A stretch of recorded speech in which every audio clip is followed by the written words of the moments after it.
This is Getting On With Life, Biblical Wisdom for Successful Christian Living. And this lesson is The Stoning. Let me share a fable with you about an ancient city with a young new king.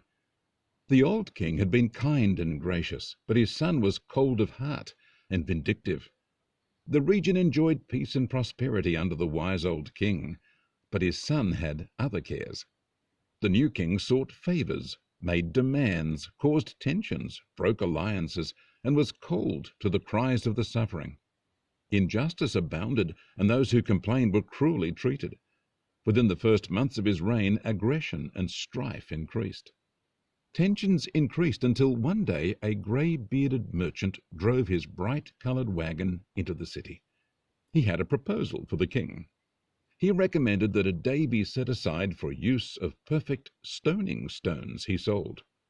Everyone's anger and vengeance could be served on that day. The young king gladly proclaimed a day for the stoning. At first, of course, only the more nasty and aggressive people bought stones, as others did not want a stoning day. When people realized they would likely have stones thrown at them, they began to buy as well, mostly for defense. Before long, everyone had at least a few.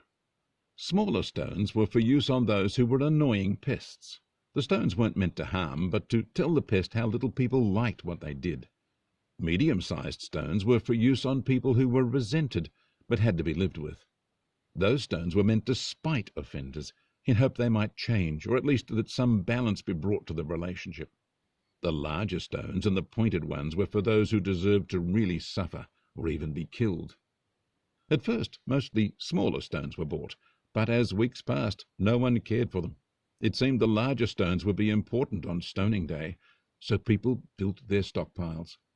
The merchant set up a training area for people to practice throwing stones. It would be a waste to have a really good stone and not have it hit its mark. Before long, the entire city was lost in focus on stoning and the approaching stoning day. Advised by the merchant, the king set up a high platform in the city square. The king would command that vantage point with his large pile of stones. People also made makeshift shields and barricades, and fear and tension rang high in the city. At the appointed time on stoning day, each person stood in their place, stoning stones on hand, with whatever protection they could find. The merchant climbed the platform and stood beside the king to give the final instructions. "I am sorry to point out," he announced across the city, "that you are in for a sad time. You have already abandoned your crops and trades for many weeks, intent only on the stoning. Stonings do that. They displace what is more important. I hope you note that. Also notice how tense and fearful you are, and for good reason. You have lost peace, laughter, and joy. All I have heard of late is children crying and people arguing. You paid a high price for your stoning. Note, too, that many of you will soon be injured, scarred, or killed. Your city will never be the same. Stoning day will not give you anything, but will take from you precious things you have enjoyed in days past.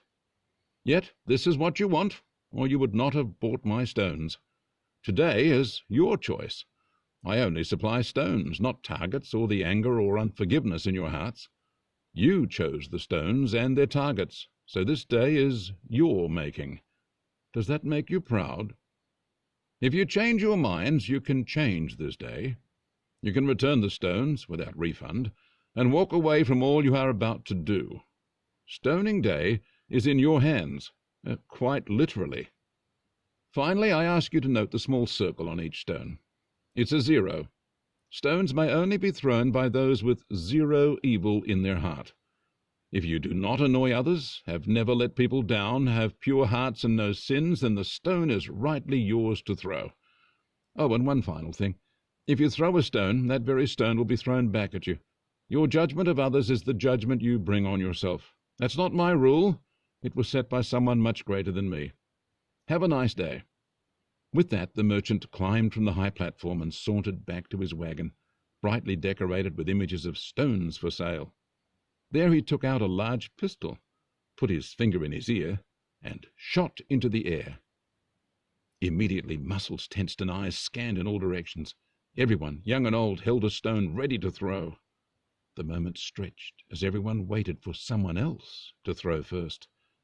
Then, quietly at first, but in a growing stream, people lowered their arms and dropped their stones. As they did, they looked at those they knew were more intent on revenge or venting anger. Yet even those had not thrown, though standing poised for action. As the minutes passed, the dull thud of stones dropping on the pavement or into the dirt continued. Finally, only 2 men still held a stone, the king and a man of great wealth. They had been lifelong rivals. All eyes were on them, wondering if they would make the most of Stoning Day. Finally, it was the king who moved, relaxed his body, and lowered his arm. There was a thud on the wooden platform. The king then stepped into clear view for his rival below to strike him. But then that man dropped his stone. Finally, everyone turned to go home. Stoning Day was over, and a sombre mood gripped the city as people reflected on what they had planned to do. The only activity was that of lads collecting the stones. They brought them to the merchant for a few small coins. Late in the afternoon the wagon was loaded, and the 2 tired horses stirred into action to pull the colourful load out of town. As the cart creaked along the streets, people emerged to wave and thank the merchant for his stones and for saving their city. Children began playing again, and laughter and smiles returned to faces. Waiting at the city gate were 2 men, standing side by side, bowing to the merchant, who paused his horses for a moment, nodding his respect to them. With that the wagon creaked down the dusty road as the king and his lifelong rival waved farewell. The merchant was happy, but not for his sack of coin, but for his promise fulfilled. The wise old king had long ago instructed him, "Once my son is crowned, be sure to bring your wagon." As we pause to consider my fable, let me ask if you have a little pebble, stones, or even rocks which you plan to throw. Consider that only the perfect are qualified to throw such things, and the throwing achieves next to nothing except the right to have it thrown back at you. I pray you are delivered from your desire to throw, and that you abandon all sizes of stone, never joining in when others call for the stoning. God bless you.